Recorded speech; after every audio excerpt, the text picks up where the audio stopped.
देखो important question है, ठीक है, आपका बोर्ड के हिसाब से बहुत इंपॉर्टेंट क्वेश्चन है। क्वेश्चन में है के किस मान के लिए, के किस मान के लिए निम्नलिखित समीकरणों का कोई हल नहीं है। ये आपकी दो रेखीय समीकरण दिए और आपको उसमें के की वैल्यू फाइंड करनी है। समझ आया? तो के की वैल्यू फाइंड करनी है। ये पहले समीकरण है 3x + y = 1, तो सब कुछ सही लग रहा है। 3x + y = 1, कोई दिक्कत नहीं है।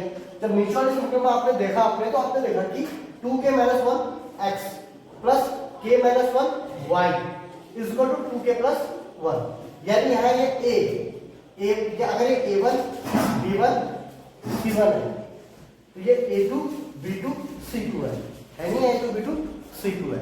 अच्छा दिक्कत क्या है, अब हमसे कह रहे हैं हमें करना क्या, हमें k निकालना है। अब k निकालने में कोई तो रिलेशन दिया होना चाहिए सवाल में, तो आप सवाल पढ़ो, उसको आपको दिया हुआ है रिलेशन। क्या रिलेशन दिया हुआ है? वो कह रहा है के किस मान के लिए निम्नलिखित समीकरणों का कोई हल नहीं है। अच्छा कोई हल है, कोई हल नहीं है, कितने हल हैं, क्या करते हैं इसके लिए? किसी दो रेखीय समीकरणों में कितने हल हैं या कोई हल नहीं है, कैसे क्या करते हैं? तुलना करते हैं। टेबल पढ़ी थी आपने, a1 / a2 बराबर नहीं है b1 / b2, तो उसका एक हल होता है। a1 / a2 बराबर b1 / b2 बराबर c1 / c2, तो उसमें अनेक हल होते हैं। a1 / a2 बराबर b1 / b2 बराबर नहीं है c1 / c2, तो उसमें कोई हल नहीं होता। तो यानी कि अगर हमें ये कह रहा है कि इसका कोई हल नहीं है, तो कोई हल नहीं है, मैंने कौन सी तो यानी हमें कंडीशनों पे जाना है ना। वो जो 3 कंडीशन आपको पढ़ाई थी उनमें से एक कंडीशन जानी है, तो उससे हमें ये इतना मुझे समझ आ गया। तो अब उस कंडीशन में जाने के लिए मुझे क्या करना है, मुझे a1 / a2 निकालना है, b1 / b2 निकालना है, c1 / c2 निकालना है, फिर उनका कंपैरिजन करना है। तो मेरा पहला काम a1 / a2 b1 / b2 c1 / c2 निकालना। उसके लिए मैं पहले यहाँ देखो क्या करता हूँ, इन दोनों में मैं कौन क्या है वो लिख लेता हूँ आपकी आसानी के लिए। a1 अगर आपसे पूछा जाए इसमें a1 कौन है, तो a1 कौन है? 3, देखो a1 3 है, x की गुणा में जाओ a1 है। b1 कौन है? b1 कौन आपका 1, देखो 1 है ना, और c1 कौन आपका 1। क्लियर हो गया? a2 बताओ मुझे कौन है? a2 कौन है? जो x की मल्टीप्लाई में होता है वो a2 होता है। तो x की मल्टीप्लाई में कौन है? यहाँ x की मल्टीप्लाई 2k -1, ये पूरा आपका a2 है, सिंपल। b2 कौन होता है? जो y की मल्टीप्लाई में होता है, ये y है, ये y की मल्टीप्लाई में है k - 1। अच्छा आप ये ब्रैकेट के अंदर लिखने की दो चीजें हैं, इसे ब्रैकेट लगाओ उसमें। c2 कौन होता है? जो कांस्टेंट होता है, तो c2 हो जाएगा, तो आपको कौन है 2k + 1। इतना आपने कर लिया, आपने a1 b1 c1 a2 b2 c2 आपने लिख लिया। अब मुझे करना क्या है, मुझे इस पर कंडीशन देखनी है कौन सी आनी है। अच्छा कंडीशन तो दी है उसमें, मुझे कह रहा है कोई हल नहीं है। अगर इन दो रेखीय समीकरणों का कोई हल नहीं है तो कौन सी कंडीशन लगेगी? तो इसमें हम लिखेंगे क्योंकि दी गई समीकरणों का शर्त होगी, ये निम्न शर्त तो होगी, ये शर्त तो है, ये शर्त कौन सी है? अगर ऐसा होता है तो क्या होता बताओ? अगर ऐसा होता है तो क्या होता है? दोनों समीकरणों का कोई हल नहीं होता, ये तो होता ना, सब ऊपर देखो ना, कोई हल नहीं होता, किसी कंडीशन में होता कोई हल नहीं है। तो उससे हमने क्या कहा है कि इन दोनों समीकरणों का कोई हल नहीं है। तो कोई हल नहीं है तो इसमें कौन सी वाली शर्त लगेगी? ये वाली शर्त, क्योंकि कोई हल नहीं है। सवाल में कह रहा है मैंने अपने मन से थोड़ा लगा रहा हूँ, उससे देर है कि इसका कोई हल नहीं है। इतना सुन आगे मैं आपको पहले बताऊँ, क्लियर? अच्छा अब के निकालना ना, तो मैंने क्या बोला, के निकालने के लिए कोई कंडीशन, कोई समीकरण चाहिए थी मुझे, मिल तो गया मुझे समीकरण। अगर इन दोनों में मैं a1 / a2 बराबर b1 / b2 बराबर नहीं c1 / c2, इसको छोड़ दो, a1 / a2 बराबर b1 / b2 लेके चलो, तो मेरे को समीकरण बन जाएगी, बन जाएगी आपके। इसका हल करूंगा तो आपका के आ जाएगा। क्लियर है? तो मैं यहाँ से इस वाली शर्त में से मैं क्या ले रहा हूँ, a1 / a2 बराबर b1 / b2। तो a1 कितना है? a1 3 a2 कितना है? 2k - 1 b1 कितना है? 1, b2 कितना है? k - 1। यही तो है आपका। ठीक है, आप चाहो तो पहले अच्छा अपने हल कैसे करेंगे? के निकाला आपने, कैसे हल करेंगे इसे? आपको दिख रहा है 3 अपॉन 2k माइनस 1 है equal to 1 upon k minus 1 है, तो इधर भी बराबर है, इधर भी बराबर है, इधर भी भिन्न है, इधर भिन्न है, तो ये यहाँ मल्टीप्लाई पे चल जाएगा और ये इसका मल्टीप्लाई पे चल जाएगा, ये तो होगा, फिर तो हल हटेगा इसका। तो k माइनस 1 को हम 3 के साथ मल्टीप्लाई कर देते हैं, 3 मल्टीप्लाई k माइनस 1, ब्रैकेट लगाना पड़ेगा ना, ब्रैकेट लगाना पड़ेगा। इसी प्रकार 2k माइनस 1 को हम 1 के साथ मल्टीप्लाई कर देते हैं, तो 1 मल्टीप्लाई 2k माइनस 1। अच्छा ओपन करो इसका ब्रैकेट, 3 की k से मल्टीप्लाई, 3 की 3 से मल्टीप्लाई, तो 3k माइनस 3, यहाँ 1 की करेंगे तो वही आएगा 2k माइनस 1। अब k वाले एक तरफ, k वाले एक तरफ और जो संख्या है वो एक तरफ, इधर माइनस 1 की जगह ये माइनस 3 यहाँ से आ जाएगा तो प्लस का 3 हो जाएगा, तो यहाँ प्लस का 2, ये आपका 3 कितना आ गया आपका k की वैल्यू। कितना अच्छा सवाल था। क्वेश्चन आपका 2x plus 3y is equal to 11 और 2x minus 4y is equal to minus 24 को हल कीजिए और इसमें m का मान ज्ञात कीजिए जिसके लिए y is equal to mx plus 3 हो। तो आपने इसमें m का मान निकालना है सबसे पहली बात, तो m आप देखोगे तो पहले आपने लिखना है, तो आपने लिखा है इधर है ना आगे। अच्छा ये क्या है? एक समीकरण, ये एक समीकरण है और एक समीकरण से एक चर आपका निकल सकता है, और इस समीकरण में कितने चर हैं? इस समीकरण में 3 चर हैं, एक तो आपका हो गया y, एक हो गया आपका x और एक हो गया आपका m। तो क्यों ना ऐसा हो कि अगर मैं इस वाले में x की वैल्यू रख दूं, y की वैल्यू रख दूं, अगर यहाँ पे x रख दूं, कोई संख्या 2x जो आए और यहाँ y रख दूं और इसे हल करूं तो m निकल जाएगा आसानी से, ठीक है। अब वो x और y कहां से आएगा? यही तो है, वो x और y के लिए क्या दिया है इसे? तो आपने जब देखा सवाल, आपने कहा अरे ये तो हमें दो समीकरण दी हुई है, तो इन दोनों समीकरणों को अगर हम हल करेंगे, चाहे प्रतिस्थापन से करें, चाहे विलोपन से करें, चाहे वर्गमूल से करें, इन दोनों समीकरणों को आपने हल करके x और y की मान निकालना है। x बराबर y बराबर x और y का मान यहाँ से आ जाएगा, तो उनको हल करके और उस वैल्यू को x y की यहाँ रखोगे तो वहां से आपका m आसानी से निकल जाएगा। क्लियर होगा? समझ आ गया? अब हमसे करते हैं, देखिए कैसे करेंगे। हमने देखा कि x, हमने पहले दोनों संख्या पढ़ ली यहाँ पे, तो आपने लिखा इज इक्वल टू 11 और दूसरी वाली इक्वेशन लिखी आपने 2x minus 4y is equal to minus 24।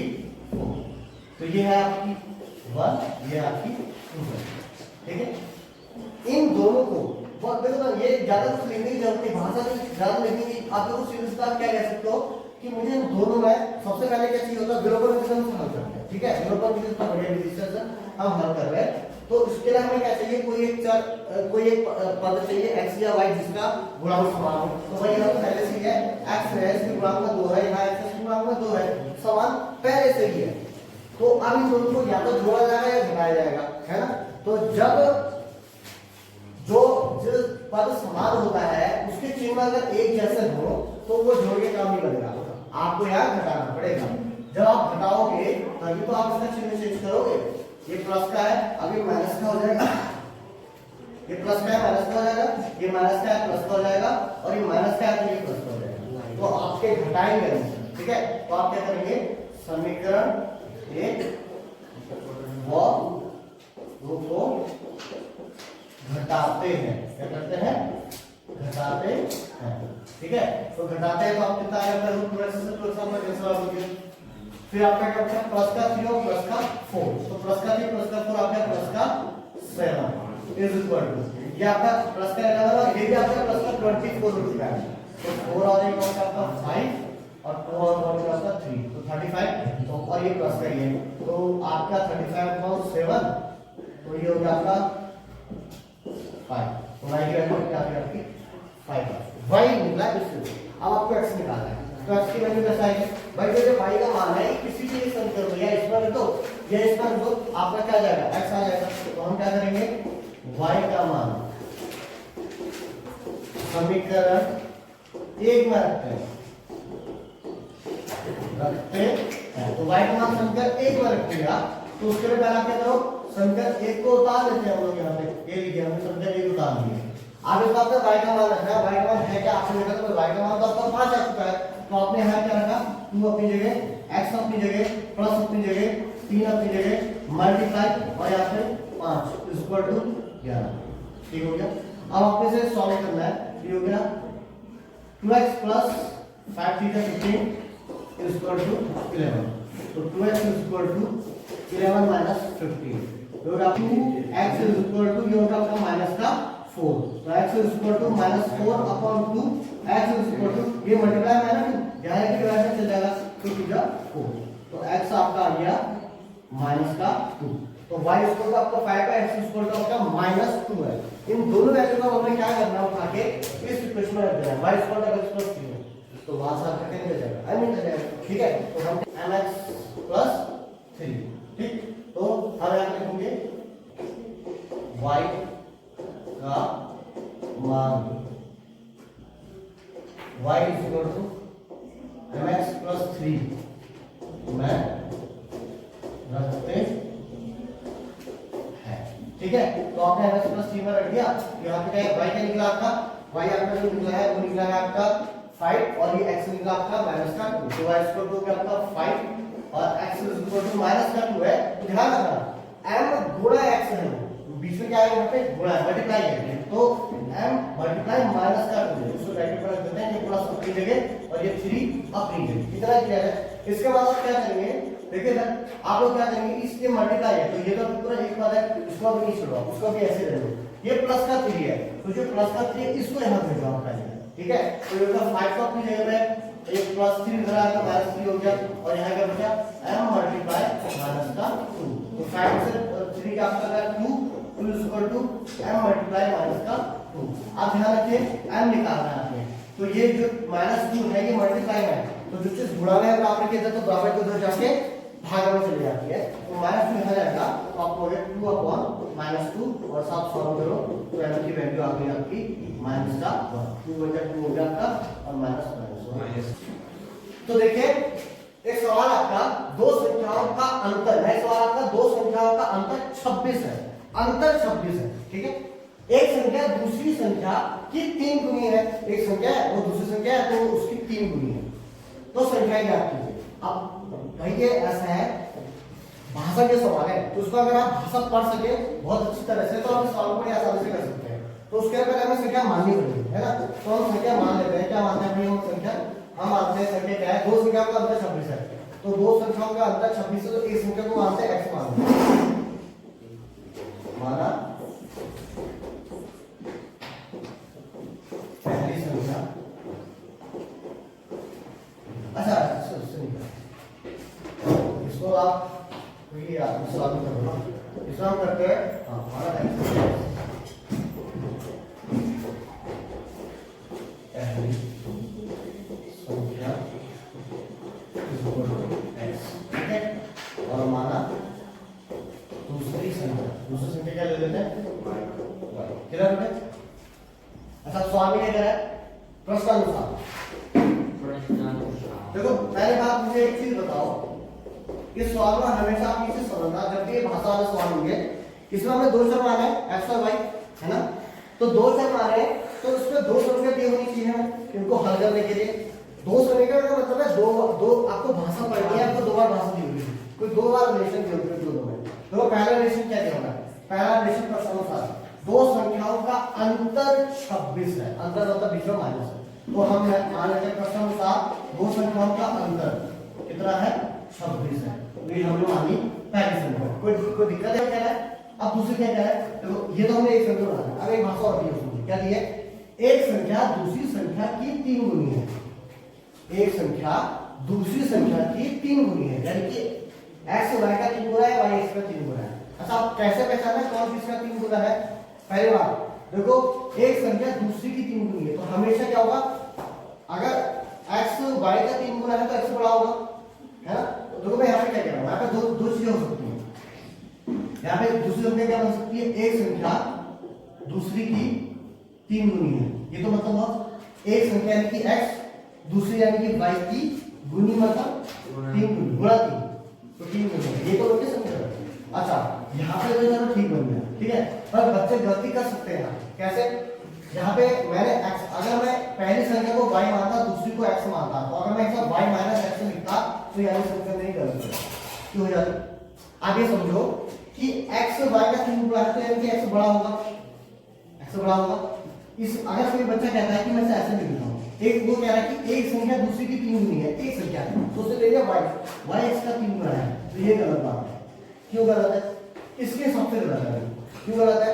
क्योंकि देखो इसके हिसाब से दोनों में बड़ा कौन है, x तो पहले है y बाद में, तो x में से y घट रहा है, तो कौन बड़ा निकला? x बड़ा है, तभी तो x में से y घट के 26 आ रहा है, यानी हम x को बड़ा मान रहे हैं इसके हिसाब से। तो हमने जब x को बड़ा मान लिया है, तो यहाँ पे x बड़ा है क्या? y x का 3 गुना है, तो इसके हिसाब से तो y बड़ा हो गया। तो यानी कि अगर ये लिखिए पहली संख्या, तो दूसरी संख्या ये नहीं हो सकती, दूसरी संख्या आपको ये बना सकती। इस संख्या में क्या है? x y का 3 गुना है, तो इसलिए हमने जो पहली संख्या है वो x को x मानेंगे, एक संख्या जो है दूसरी की 3 गुनी है, हमें यहाँ x को y का 3 गुना मानना पड़ेगा इसके हिसाब से। ये मानोगे तो आप गलत हो जाएगा, क्योंकि इसके हिसाब से y बड़ा है x से, और यहाँ x बड़ा है y से, तो यानी कि दोनों संख्याओं में एक ही बात आनी चाहिए। तो ये कंफ्यूजन कई बार होता है, इसलिए मैंने आपको ये बता दिया यहाँ पे। तो आपने इन दोनों को हल करना, तो कैसे हल किया? यहाँ का आपको क्या तरीका सही लग रहा है हल करने का? कैसा होगा? आप देखेंगे यहाँ पे ये पहली संख्या, दूसरी संख्या है, दूसरी संख्या में x बराबर आपको कितना दे रखा है? 3y, यानी आपने x की वैल्यू गिवन है आपको, x बराबर 3y। तो अगर मैं ये लिखता हूं समीकरण 2 से x का मान धारभूत समीकरण 1 में, अच्छा ऐसा करते हैं हम संख्या 2 से x का मान संख्या 1 में रखते हैं। तो देखो संख्या 1 क्या है? x minus y is equal to 26, x का प्लेस पे कितना रखना है मुझे? 3y minus y is equal to 26, 2y is equal to 26। अगर 3y में से 1y घट गया ना, एक y, तो 2y आया, तो y इज इक्वल टू कितना आ गया आपका? 26/2, तो y इज इक्वल टू आ गया आपका 30। y घट गया था। अच्छा y का मान निकल गया, तो y का मान कहाँ दूर होगा? दूसरी बार संख्या 2 में आपका 3 मल्टीप्लाई x बराबर 3 मल्टीप्लाई है, सीधा आपका क्या निकला? ऐसा आ जाएगा, साफ दिख रहा है ना? y का मान संख्या हो जाती है x is equal to 3y, y का मान कितना निकला यहाँ पर से? 3 मल्टीप्लाई 30, तो x कितना आ गया आपका? 30। सिंपल है। तो आपने